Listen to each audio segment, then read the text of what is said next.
What's going on? Thank y'all for tuning into Dysfunctional Conversations with your boy, with your host, T-Man. Give me some dap. I appreciate that love. Listen here, I know y'all like that negative shit, but over here, that ain't what you're gonna get. If that's what you're looking for, go ahead and switch. We living in times where we got these young girls, 12, 13, shaking their ass for $1. That's definitely nothing I want my daughters to follow. So if that's what you're about, I'll holler. Peace. Today's topic is, it's a dirty game being played. Today's topic is, it's a dirty game being played. All right, now, let's dive right on in. So we're going to check out something. I was listening to something that Farrakhan was talking about. Now, I'm not a Muslim. I don't believe in all the religious stuff, but the brother has some wisdom. And I want y'all to check this out real quick, okay? Listen to this. If you look at Mr. Trump, Right. Mr. Trump is a businessman. Certainly, he's done great things in the business world. Got a lot of money from his dad that helped him. Oh, yeah, his dad was a nice fella. He ran a little dusty work. And Okay, when he said his father ran some little dusty work, that means some dirty work. He did some dirty work to be able to get where he was at.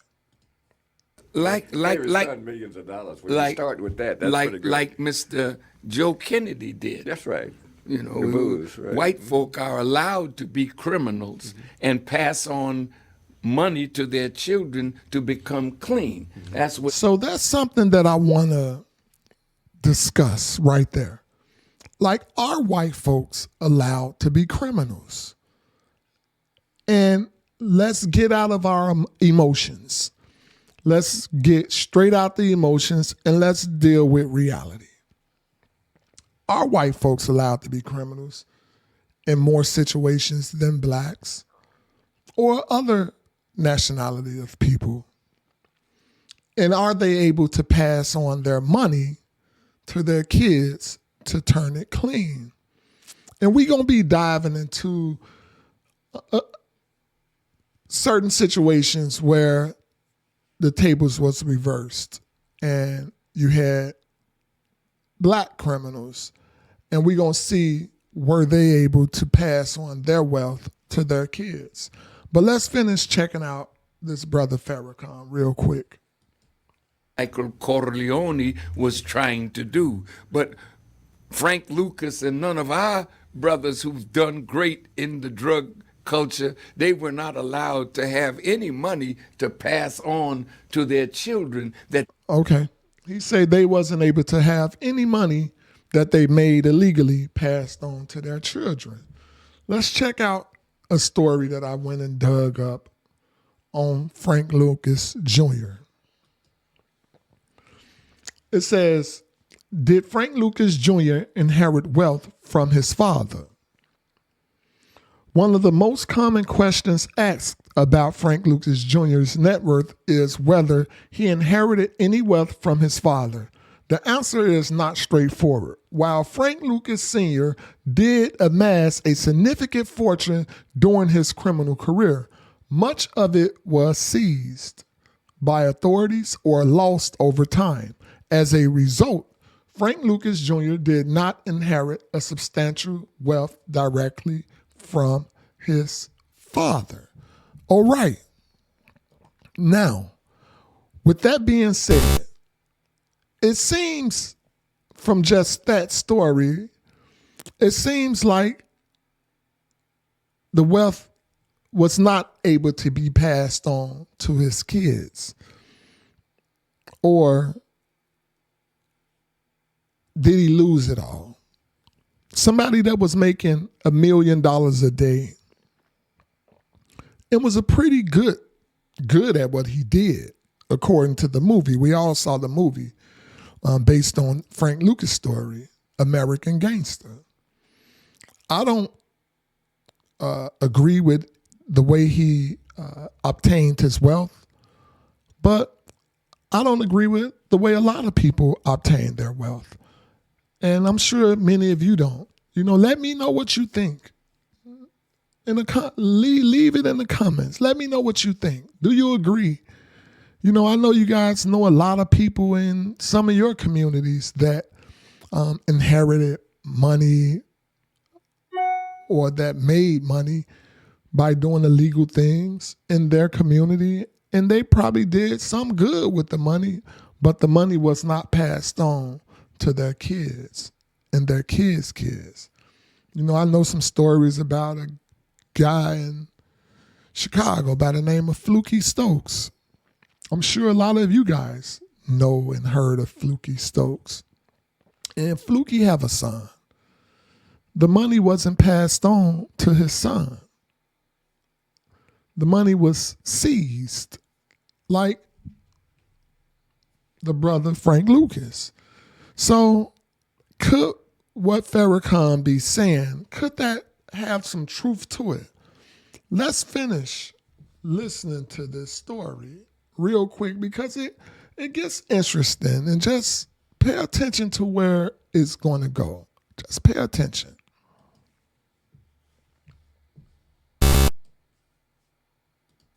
Could build on the era of the father that made something better for the children. But Mr. Trump is tearing away the skin of the onion of white civility. And the more he pulls the... So when he say he's tearing away the skin of white civility, what I feel like he's saying is he's gaining this momentum from a lot of the white society. And when you have that type of momentum, and it seems as if whatever you say or whatever you do, the people are okay with it. And if the people are okay with it, like this man say, you become that. Let's finish listening. End of that onion back, he's beginning to show something in the character of the whites that follow him, that they don't care what he says. He could say one thing this minute, another thing the next minute, and you could see that. I agree. I watch it. I followed it. So I agree with that. The man has a little problem. But he is exacerbating the race situation in America. And I will guarantee you, if he becomes president, he'll take America exactly where America is heading. Okay. So he say if he becomes president, he will take America exactly where America is heading. Okay? I want y'all to see something real quick.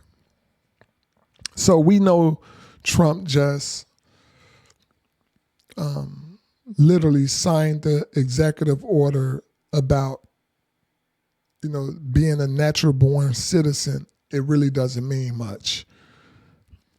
So if being a natural born citizen doesn't really mean much, what we have to ask ourselves is, do we know the history of Donald Trump? And I say Trump because as I started researching, as I started digging, I found that Trump family didn't come from America. Trump family didn't come from America. That wasn't, his name wasn't even Trump. That wasn't his given name, Trump. It was actually a German name. Let's take a look at this. Let's take a look at this. Let me let y'all see something real quick. Check this out. The scandalous story of Fred Trump. How Donald Trump's father made his millions. Okay? It says Donald Trump famously revealed that he kickstarted his career with a very small $1 million loan from his father. We know Trump. If he said $1 million, we know it was way more than that. The real estate tycoon Fred Trump, that's Donald Trump's father.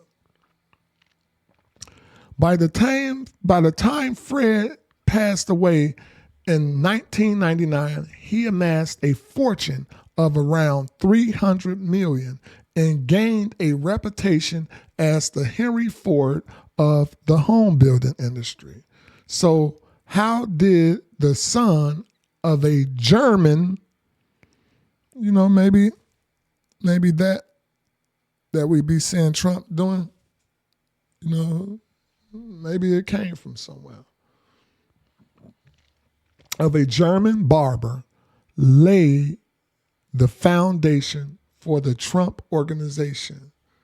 Read on, listen now, read on to discover the secrets of Fred Trump, the man who watered down paint was arrested at a KKK rally and made the Donald an 8-year-old millionaire. All right, let's go down real quick.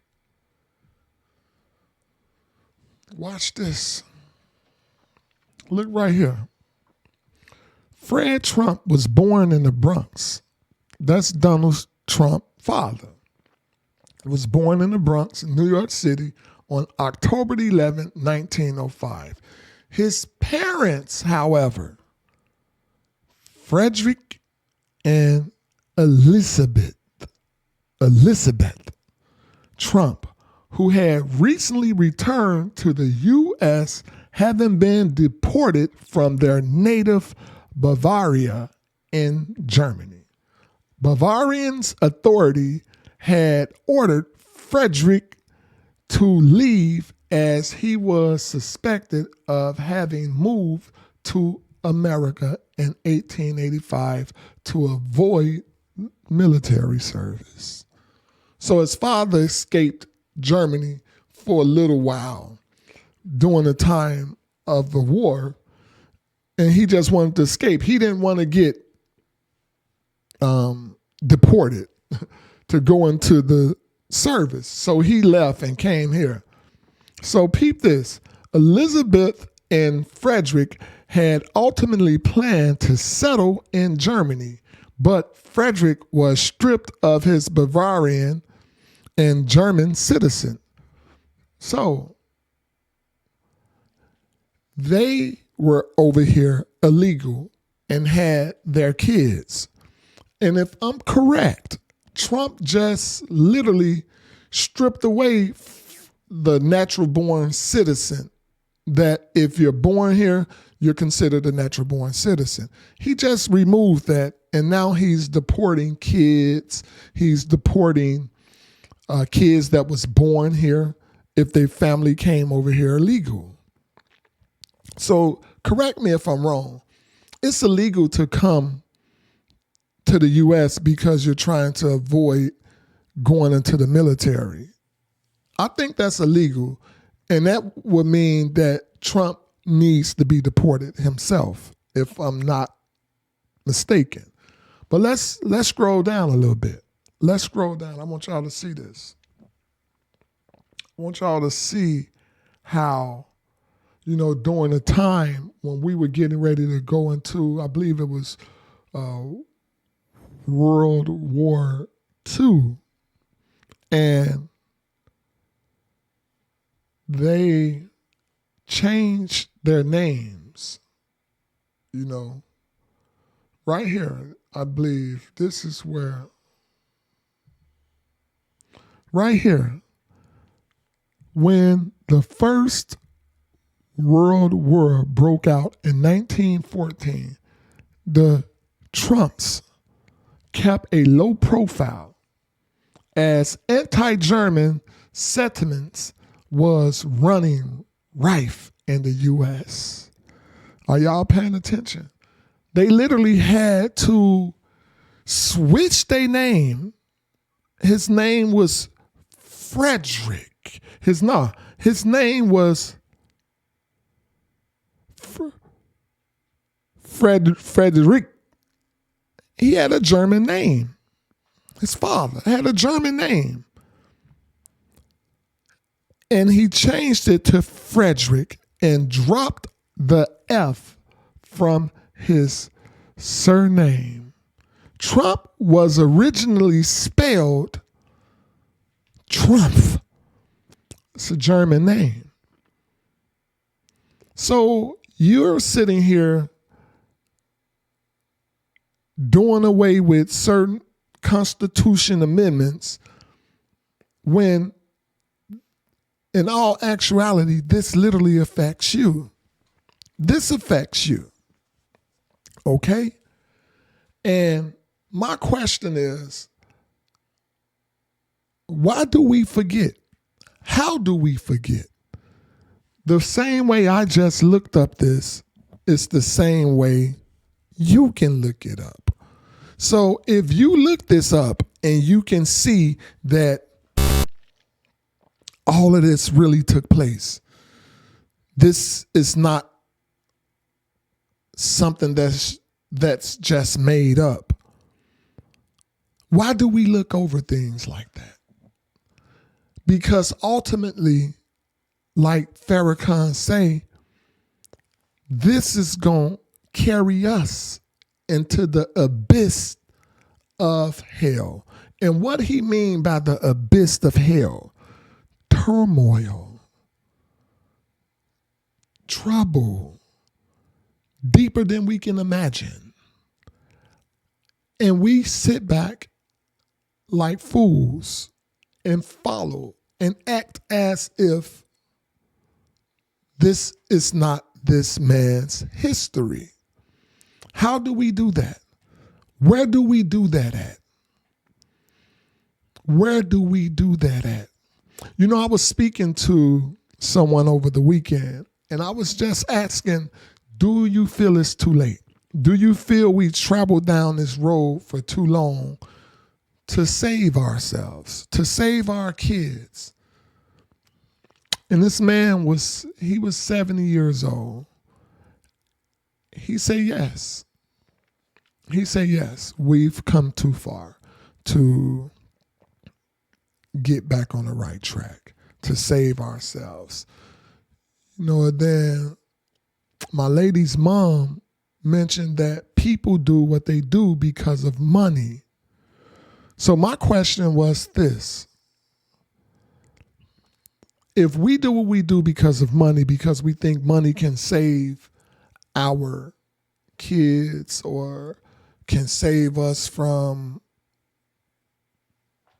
going into slavery or whatever it may be, can save us, can, be the hero. Money can be the hero. That's why people run into the money trying to get to the bag. And if that's the case, haven't we saw all too often where people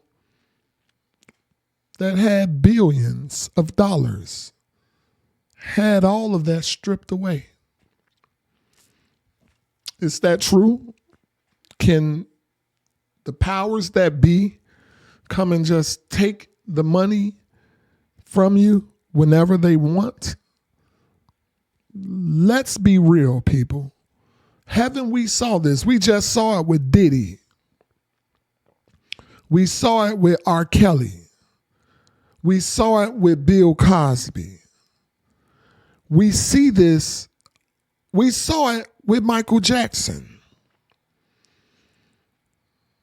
We see this way too often, but yet we continue to ignore the facts.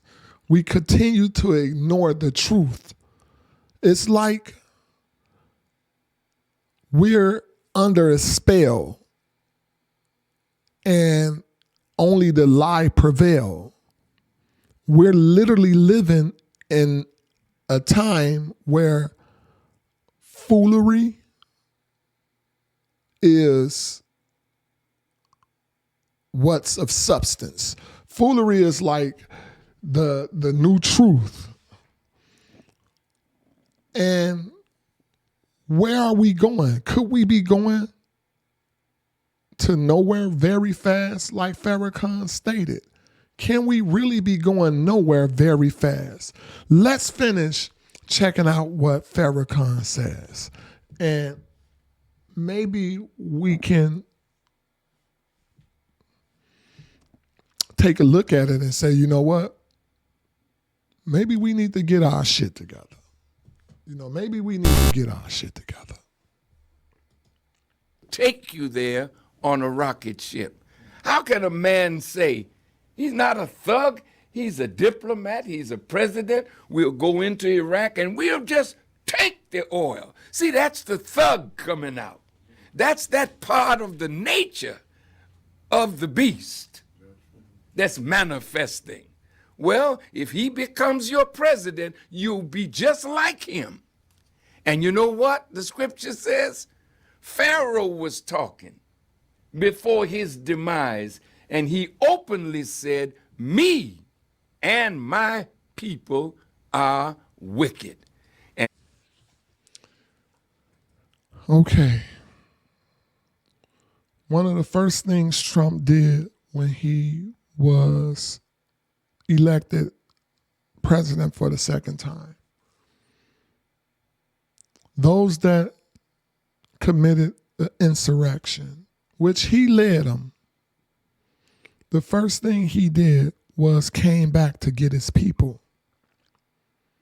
So those people are going to follow him that much stronger. And if what this man is saying is true, he just gained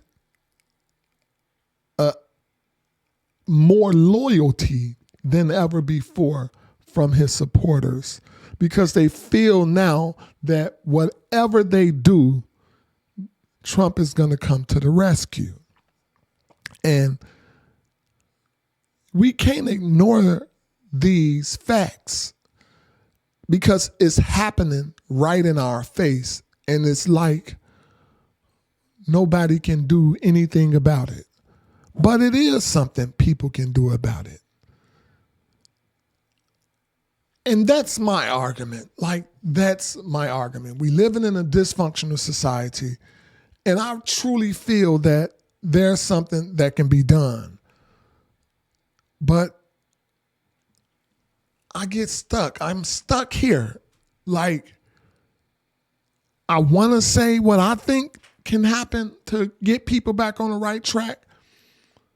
And I will, but let's finish checking out this brother. When you get leadership that is not rooted in justice, then not rooted in justice, they begin to make the people just like themselves. Be careful, America. You're headed into the abyss of hell. And if you make a mistake in choosing your leaders, maybe you'll go there faster. Now listen. He said, be careful in choosing your leader because you may just go there faster. People, it's a little too late. We've chosen our leader. And could this man be taking us into the abyss of hell quicker? I'm not a politician, but what I do have an eye opener for I have my eye open for people that want absolute power. Somebody that's chasing absolute power. I keep both eyes open to watch that. You have to, y'all. Let me know what y'all think. You have to. Like, why do someone want absolute power? Think, people.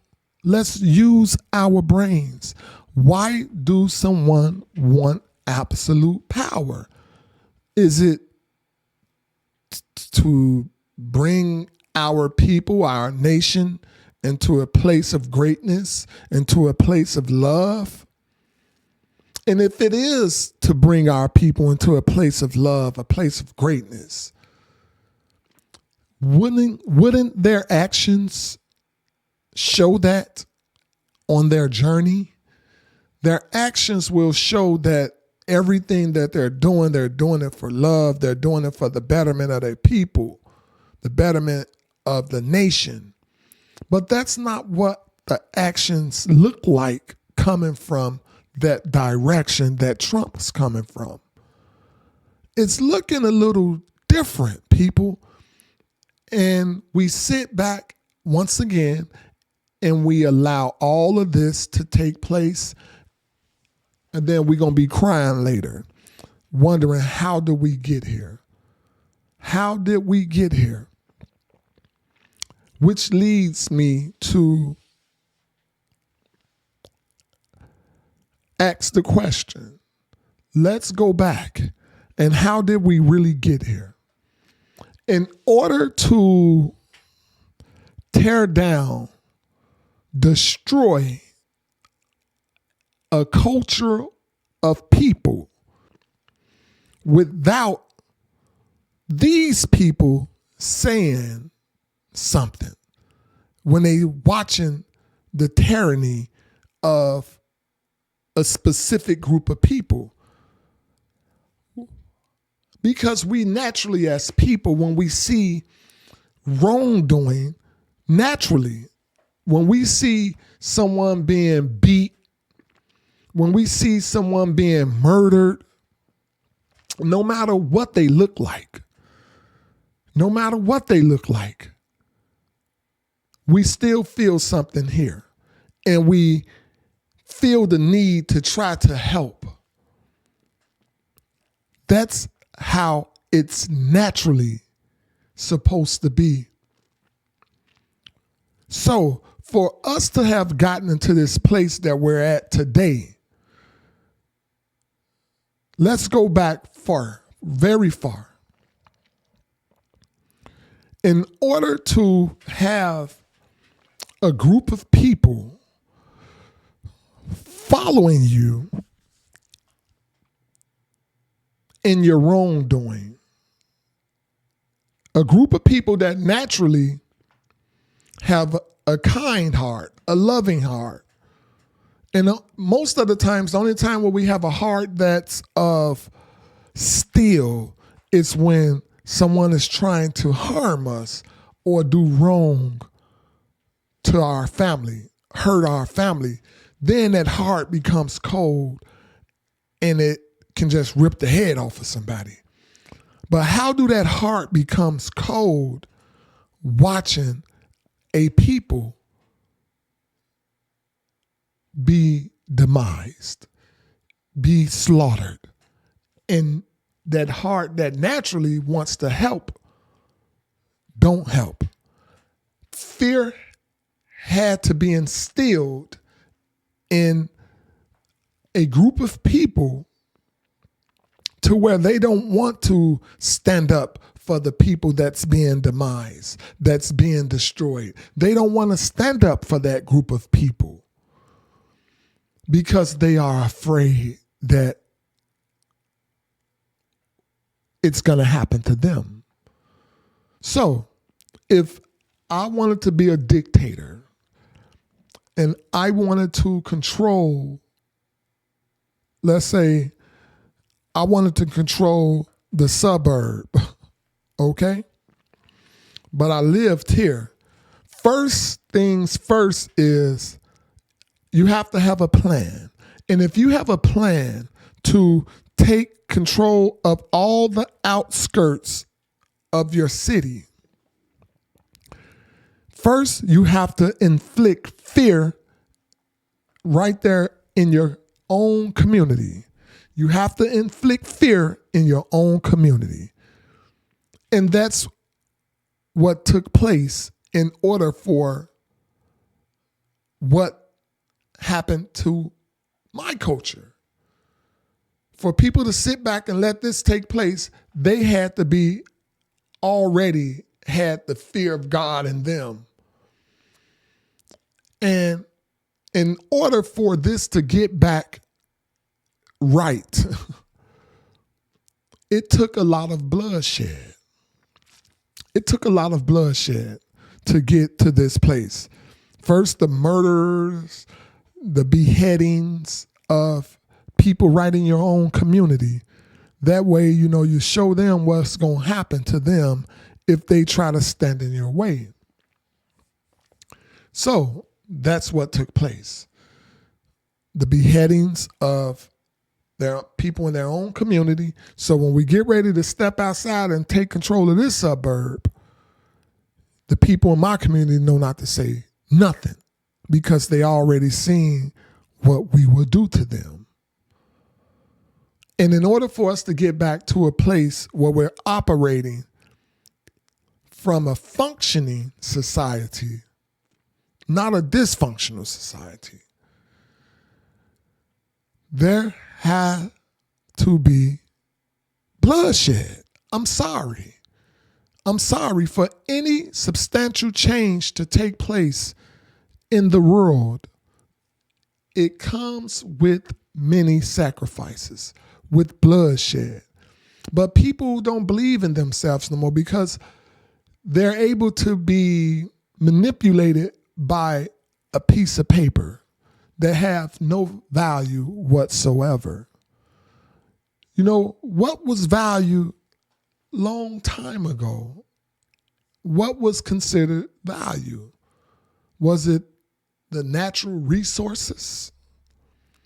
Was it people and their skill, their ability to be able to build or to create clothing or to know how to utilize the natural resources and create things of value, the gold, diamonds, coal, different things like that. That's where value came from. And it don't take money. It don't take money for Earth to produce these natural resources. Earth is going to continue to produce natural resources regardless if we do anything or not. It's going to produce the natural resources. And with that being said, how did we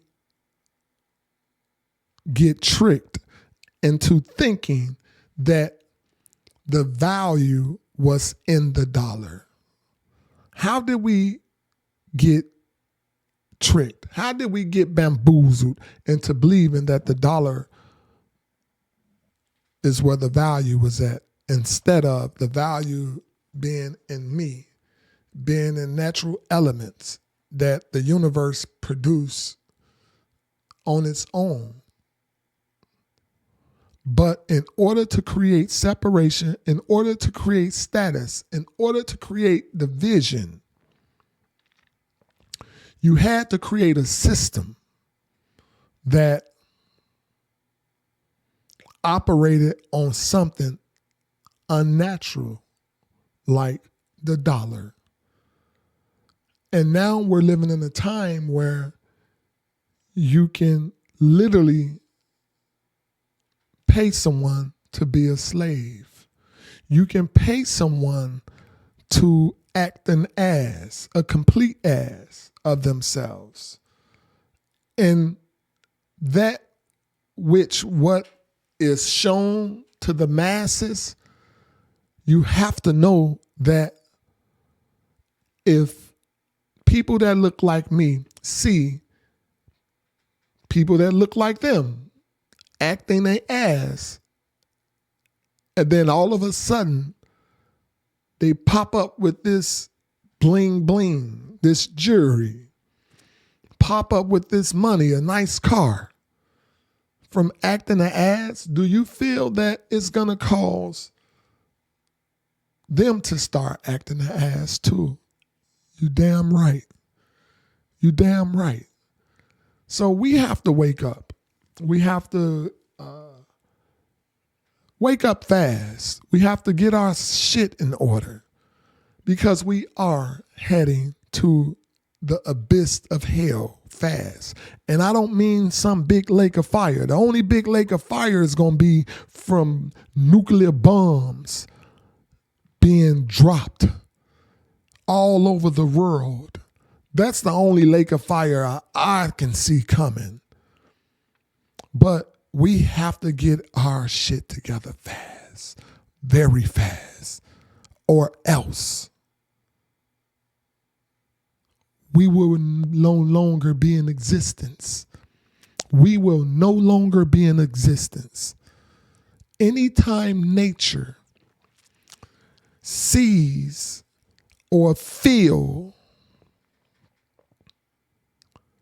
the damage that humans is causing, nature know how to get rid of humans.